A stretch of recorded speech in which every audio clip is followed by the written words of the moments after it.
Thank you. Parliament is in session. They had to leave to express solidarity.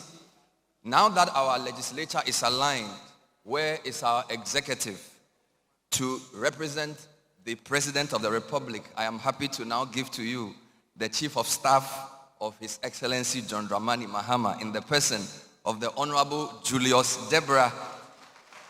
Please put your hands together for the Chief of Staff of His Excellency President Mahama to bring us an executive message. Thank you, sir. Thank you. Your Excellency, the Vice President of Gabon, Your Excellencies, our parliamentary leadership, members of parliament, honorable ministers of state, distinguished guests, captains of industry, investors, development partners, innovators, entrepreneurs, and the vibrant community of women and youth here present. Ladies and gentlemen, I bring you special greetings from our president, who would have loved to be here, but for other reasons, he's out of the jurisdiction. Let me start with true real stories. The first one has to do with a former parliamentarian, a legislator of our country by name Honorable Ras Mubarak, and a group of young men decided to tour Africa to draw attention to the need for us to have a visa-less continent.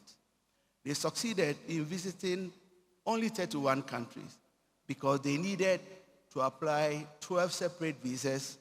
In one particular country, it took them 3 months before the response to their visa was replied.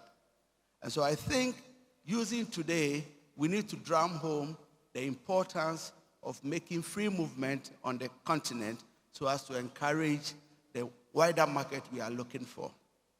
The second related issue is that when we took office in January 2025, a lot of people came to see the president and said, Mr. President, this Africa Prosperity Network series, why do you want to get involved? Simply wash your hands off because it was started during the era of your predecessor. And I remember very well what President Mahama said. He said, and I quote him, Julius, Africa's prosperity begins when successive leaders acknowledge the good things being done by their predecessors and continue.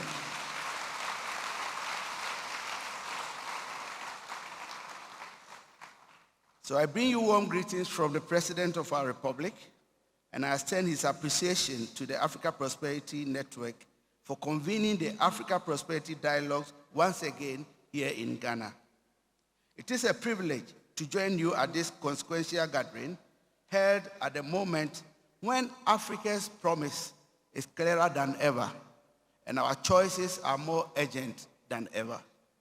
This year's theme is direct, practical and visionary, empowering SMEs, women and youth in Africa's single market, innovate, collaborate, and trade. It is also a reminder that the true success of Africa's continental market will not be measured by declarations and treaties only, but by whether it's tangible to improve the lives and prospects of those who form the backbone of our economies, the small and medium enterprises, our women, and the young folks. Let us speak plainly. Africa has largely put in place the architecture of integration. What remains is the harder work of translating ambition into daily economic reality. Across our continent, SMEs account for the overwhelming majority of businesses and jobs. Yet, only a small fraction participate in cross-border trade. Women entrepreneurs continue to face structural barriers to finance, markets, and technology. Our youth, innovative, ambitious, and digitally fluent, are creating solutions for Africa, but too often without the scale, capital, or market access required to enable them to thrive. If Africa's single market is to fulfill its promise, it must be inclusive by design and relentless in execution. That is why the African Prosperity Dialogue matter. This platform has evolved beyond a conference. It has become a convenient space where policy meets capital, enterprises meet opportunity, and ideas are tested against implementation. It is a space where Africa's future is discussed, not in abstract, but in terms of deals, reforms, partnership, and measurable outcomes. From the perspective of the government of Ghana, our commitment to Africa's economic integration is unwavering. Ghana is proud to host the Secretariat of AFTA, and we remain determined to champion the practical reforms that make trade possible in the real world. Simplifying custom procedure, reducing non-tariff barriers, improving logistics, strengthening value chains, and investing in industrial and digital infrastructure. Here I wish to echo the words of President John Dramani Mahama, who has reminded African leaders that the African Continental Free Trade Area will not succeed on declarations alone.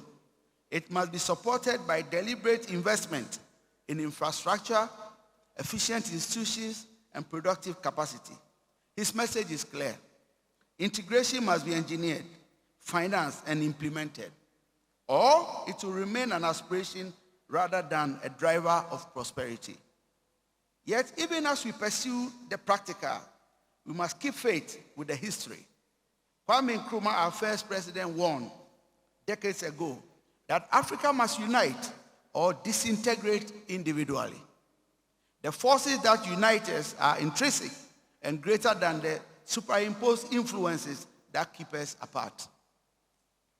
This was not rhetoric for his own sake. It was a strategic warning about scale, competitiveness, and relevance in the global economic market. Today, that call to unite must be expressed in the language of markets, jobs, and opportunities, especially for women, youth, and SMEs. Unity must mean the ability of African enterprises to trade across borders with ease, to scale beyond national markets, and to compete confidently within a single continental economy. So what must we do? First, we must align finance with enterprise. Africa needs patience, development-oriented capital that understands the realities of SMEs, support innovation, and reward growth.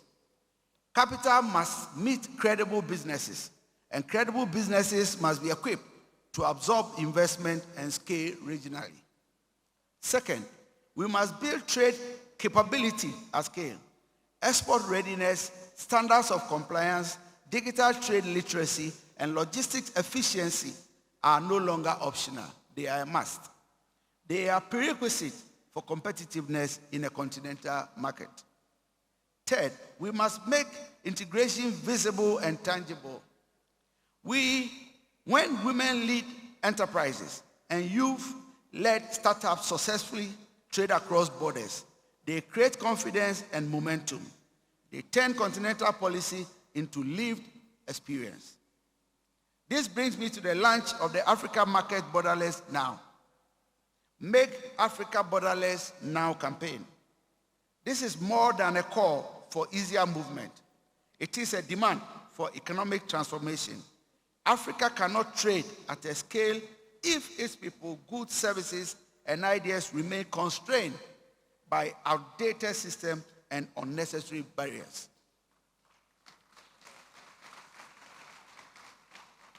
A borderless Africa is not about erasing sovereignty. It is about unlocking opportunities. As the Chief of Staff to the President, I am actually aware that implementation is where vision succeeds or fails. Policies matter only when institutions deliver.